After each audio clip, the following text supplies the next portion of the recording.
Hi everyone, it's April Garwood from Banana Moon Studio, and today I am going to be demonstrating the skills needed to make my cowhide coaster. So this is a drink coaster made to look like a section of cowhide or just a piece with cow spots on it.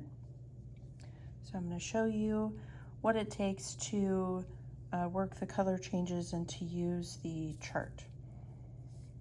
We're going to start, we're using King Cole Pricewise DK. That's the yarn that I used to make my coaster.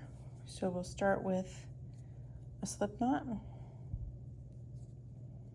of the natural. This is the color called natural and this is taupe. And we're going to chain 21.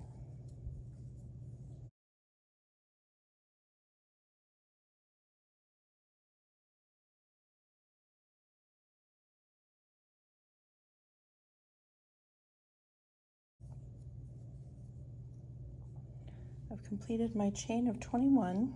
So the pattern that I have made for this coaster includes line by line instructions. It also includes this chart. You can work from either of those, whichever you feel like works better for you.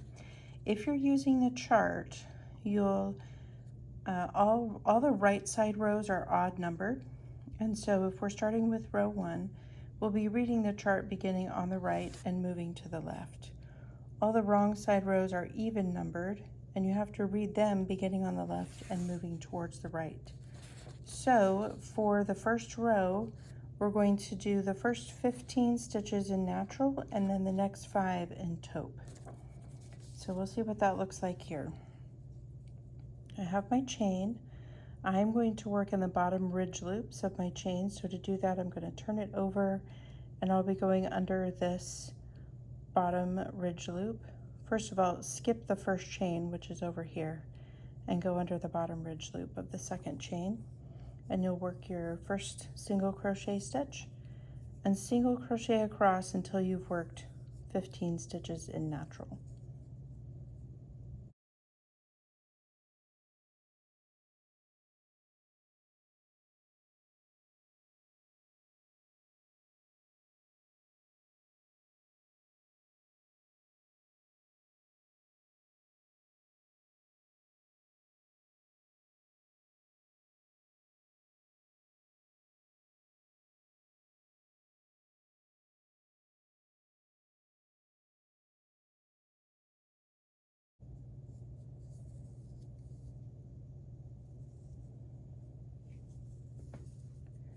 At this point, I've completed the 15 stitches in natural at the beginning of the first row, and I need to work the last 5 stitches in taupe. So I'm going to show you how to make that color change. My 15th stitch is still unfinished. It's here on my hook. So I'm going to undo that and just show you for that 15th stitch, the last one before the color change, I'll go under the bottom ridge loop, yarn over and pull up a loop, and then this is where I make the color change. This yarn, going back to my skein, needs to stay on the wrong side of my project, which is the back, so I'm going to leave it back here. And I'm going to take taupe and wrap a section around my hook, leaving a tail that's at least 4 inches. I like 6 better, 6 inches long, and pull that through the 2 loops of that last stitch before the color change. That completes that stitch before the color change. You can pull this end if you want to make your tail a little longer.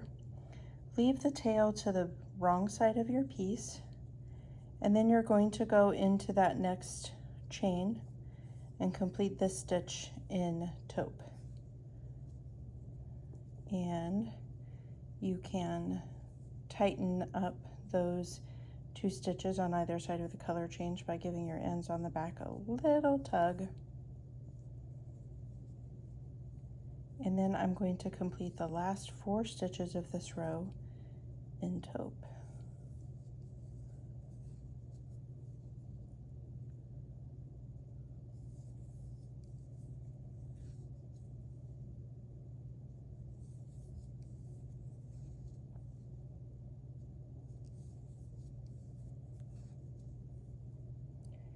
now you can see that I have a nice clean color change there. So I can look at my chart again, and I can see that the beginning of row 2 has, so I'm reading from this side because this is a wrong side row. So I have 5 stitches in taupe, and then you can see that the remaining 15 are all natural. So let's go through this row as well and look at that color change again as we're working from the, as we're working a wrong side row. So I'm going to turn and chain 1 for my turning chain, and then I'll make 5 stitches in taupe,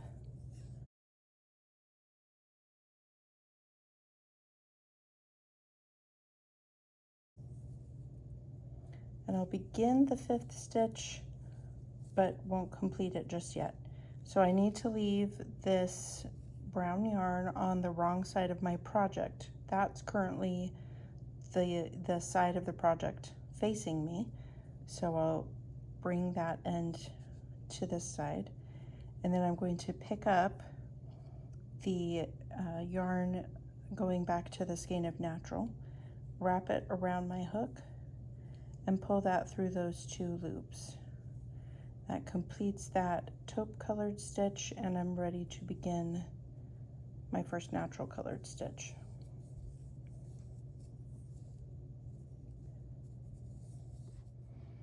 I'm working on row 3 of the coaster now, and as you can see from looking at row 3, my first 4 stitches are going to be in the natural color.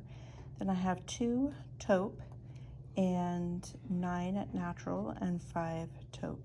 So now I have 2 sections of taupe and I have 2 sections of natural. So I want to show you what I do when I get to a point like that. I have made the first 3 stitches in natural, and I have the 4th one started. This is a right side row, so I want to leave my ends to the back.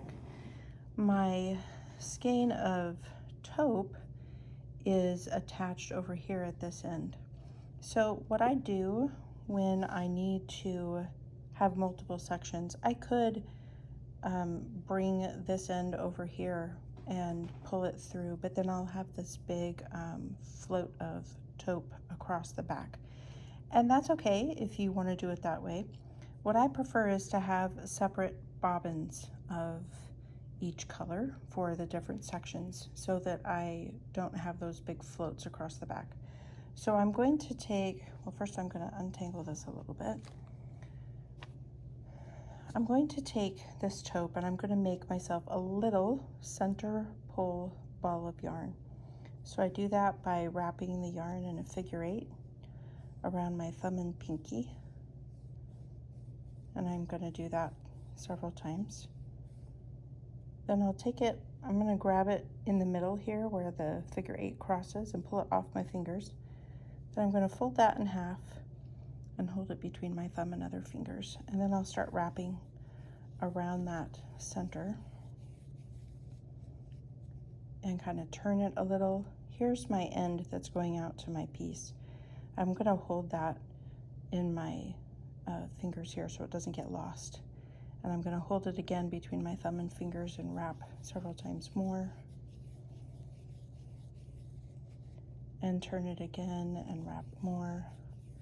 So I'm just making a little center pull ball of yarn here, and I'm keeping that end that goes back to my piece in my fingers so it doesn't get caught up in here. Okay, so I've wound off a good amount. I'm going to cut the end and just kind of tuck it in here so hopefully it won't come undone. And now I've divided my skein in half. So I have this little bit of brown or taupe over here that is attached to this spot. And now I can take this yarn going back to my skein and start a new section of taupe over here. Let me put this under. Okay, so back to this. I have my 4th stitch partially complete. I'm going to leave it to the back, and now I'm going to start a new section of taupe just like I did the one before. And I need 2 stitches in this color.